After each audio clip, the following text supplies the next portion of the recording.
राजद विधायक फतेह बहादुर सिंह के द्वारा हिंदू देवी देवताओं पर किए गए टिप्पणी को लेकर लगातार भाजपा राजद पर हमलावर है, जिसे लेकर आज राजद कार्यालय में राजद सांसद मनोज झा ने प्रेस कॉन्फ्रेंस का आयोजन किया। इस दौरान उन्होंने कहा कि मर्यादा पुरुषोत्तम भगवान राम हमारे दिल में रहते हैं और हिंदू देवी देवताओं के बारे में जितनी जानकारी राजद सुप्रीमो लालू प्रसाद यादव और राजद के नेताओं को है, उतनी जानकारी भाजपा के नेताओं को नहीं है। इस दौरान उन्होंने सावित्रीबाई फुले को लेकर भी अपना बयान दिया है। साथियों, आप लोगों के समक्ष ये बहुत शॉर्ट नोटिस पे आप लोगों को बुलाना पड़ा। मैं कुछ बातें रखूंगा, उसके बाद आप स्वतंत्र हैं कि आप जो भी सवाल पूछना चाहें, क्योंकि हमारी प्रेस कॉन्फ्रेंस भाजपा की प्रेस कॉन्फ्रेंस की तरह नहीं होती है जहां एक आलाप होता है, यहाँ अंतरालाप होगा।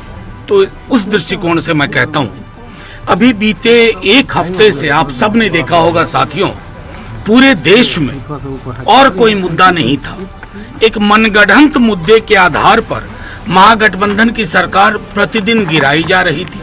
लोगों के बीच में मतभेद मनभेद बताया जाया करता था और एक पार्टी की अंदरूनी बदलाव को राष्ट्रीय स्तर पर ले जाकर के यूं बताया गया कि छीका टूटेगा, किसके भाग से पता नहीं। खैर, उस पर सब पर विराम लगा दिया माननीय मुख्यमंत्री जी ने, निवर्तमान अध्यक्ष जदयू ने और हमारे नेता तेजस्वी जी ने। अब देखिए, मैं आप मीडिया के साथियों से आज हाथ जोड़ के एक विनती करता हूं। आज सुबह से चलाई जा रही है एक बात हमारे एक विधायक के संदर्भ में, उनके बयान को लेकर के मैं आपके समक्ष एक दो चीजें रख देना चाहता हूं। हर धर्म के प्रति समभाव राजद के डीएनए में है, राष्ट्रीय जनता दल के डीएनए में है। हर जाति के प्रति सम्मान हमारे डीएनए में है। लेकिन क्या हम सावित्रीबाई फुले को भुला दें? सावित्रीबाई फुले और महात्मा फुले, सावित्रीबाई फुले कौन थी शायद हमारे भाजपा के लोगों को नहीं पता होगा। मैं जानता हूं, क्योंकि उनका इंटेलेक्चुअल कैपिटल, बौद्धिक पूंजी शून्य है। लेकिन सावित्रीबाई फुले ने जो मंदिर के संदर्भ में कहा, विद्यालयों के संदर्भ में, शिक्षा के संदर्भ में कहा, आप उस संदर्भ को जब कोई एक विधायक हमारे उद्धृत करते हैं तो एक वंचित समाज की से आने वाली महिला के लिए और उनके विचारों के लिए आप किस प्रकार की टिप्पणी करते हैं? मुझे हैरानी सिर्फ इस बात की है कि एक संदर्भ में चीजें थी, एक वंचित शोषित समाज को जगा रही थी, जिसे आज भी जागने की जरूरत है। अब उस बयान को मंदिर पर हमला, राजद का मंदिर पर हमला। अरे साहब, जितना कभी लालू जी से शास्त्रार्थ कर लीजिएगा, मंदिर और भगवान के बारे में जितनी जानकारी उनको है, हमारे दल के लोगों को है, शायद हमारी जानकारी बनावटी नहीं है। हम धर्म को आस्तीन पे बांध के नहीं चलते हैं, यहां रखते हैं। हमारे राम मर्यादा पुरुषोत्तम बापू के राम है।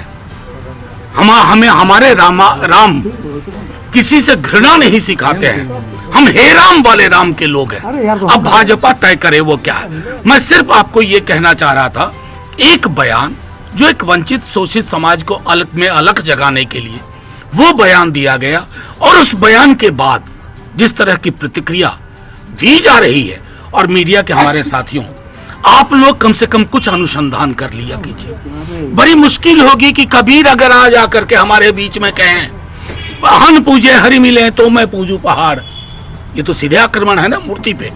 कबीर ने किया ना। अब कबीर अगर पटना के जेपी गोलंबर पे आके यही बात कह दे तो आप उनका भी लिंचिंग कर देंगे, बीजेपी के लोग लिंचिंग करवा देंगे। इस देश का एक बौद्धिक परंपरा रही है और उस बौद्धिक परंपरा में देवी देवता और धर्म की आलोचना भी हुई है, स्वस्थ आलोचना हुई है। मंदिर क्या है, विद्यालय क्या है, किसकी महत्ता है, वो सारी चीजें हैं। खुद हम लोगों का मानना है कि मंदिर मेरी व्यक्तिगत आस्था है, मेरे और मेरे ईश्वर के बीच का मामला है।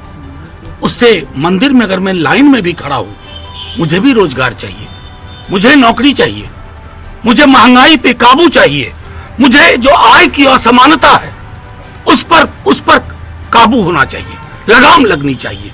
उन सवालों को अगर सावित्रीबाई फुले के माध्यम से कोई उद्धृत करता है, कहां का बना दिया आपने इस देश को। महासागर वाला चरित्र था इस देश का, आपने तो इसको तालाब की तरह गदला बनाने की कोशिश कर डाली।